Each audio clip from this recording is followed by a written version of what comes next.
كيفكم زيناتي؟ توحشتلكم بزاف. هي وصلت مني، بس انا عايشه المود المغربي بقالي فتره، علشان انا وعدتكم ان انا هجيب لكم وصفات مغربيه من اصول المغرب ومن جدود المغرب. والنهارده الوصفه حاجه تانية خالص، حاجه ممكن تكونوا ما سمعتوهاش قبل كده، حاجه اسمها الصقله الصحراويه المغربيه.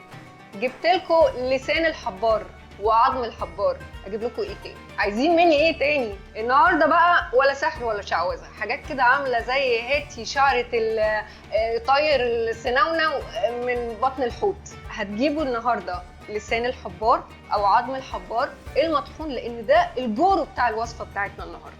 جايبه لكم النهارده مكونات كتير قوي وفيها حاجات غريبه ممكن ما تكونوش سمعتوها قبل كده، بس ما تقلقوش هتلاقوها في اي عطار كبير. مكونات هايله فيها الخيال والعجب. معانا ورق صدر مطحون، شيح البابونج او الكاموميل. معانا برضو الجورو بتاع الوصفه دي اللي هو لسان البحر. لسان البحر ده عظم الحبار، وكمان اللافندر ممكن مطحون وممكن مش مطحون، الى جانب القرنفل دي الشوفان كمان، وده قشر الرمان الجاف مطحون. معانا ذره صفراء مطحونه. اما بقى لبان الذكر اللي كلنا عارفين قد ايه هو هايل في الشد، والصفه الاساسيه فيه بتاعته ان هو بيشد البشره كويس قوي. معانا برضو كركم مطحون. معانا عشبه الزيت، ممكن تحطوها كده وممكن تحطوها مطحونه. الوصفه دي مخصوص للجسم ومناسبه جدا للعرايس اللي فرحهم قريب. الوصفه دي مجموعه من الاعشاب جدود المغاربه جمعوها مع بعضها، وكل عشبه فيهم جورو بجد في الفوائد والخصائص بتاعتها، علشان يطحنوها ويحطوها في ماسك يحطوا على جسمنا. فعلا هتنبهروا بالنتائج بتاعتها. كل اللي محتاجاه مع الوصفه دي ليمون وميه ورد او ميه دافيه. فلنلهو قليلا بقى يا تيجيني. هناخد معلقه متساويه من كل مكون، اوكي، وهنخلطها في كونتينر كبير علشان كل المكونات تدي فوائد بالتساوي.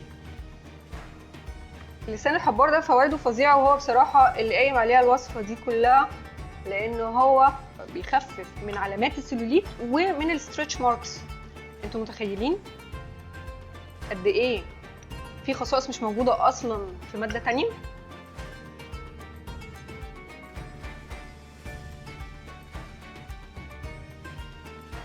هناخد الليمون بتاعنا، هي عصره ليمون صغيره، وبعد كده هتزودوا الميه.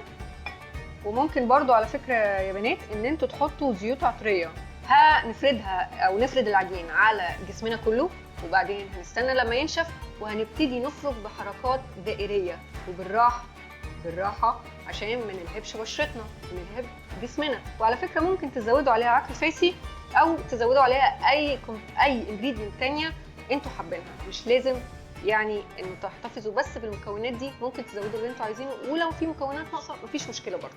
وزي ما وعدتكم المره اللي فاتت ان احنا هنفضل مع المغاربه شويه حلوين، قدمت لكم النهارده وصفه مش هتلاقوها في حته تانية، والمره الجايه استنوني في وصفه اجمل بكتير.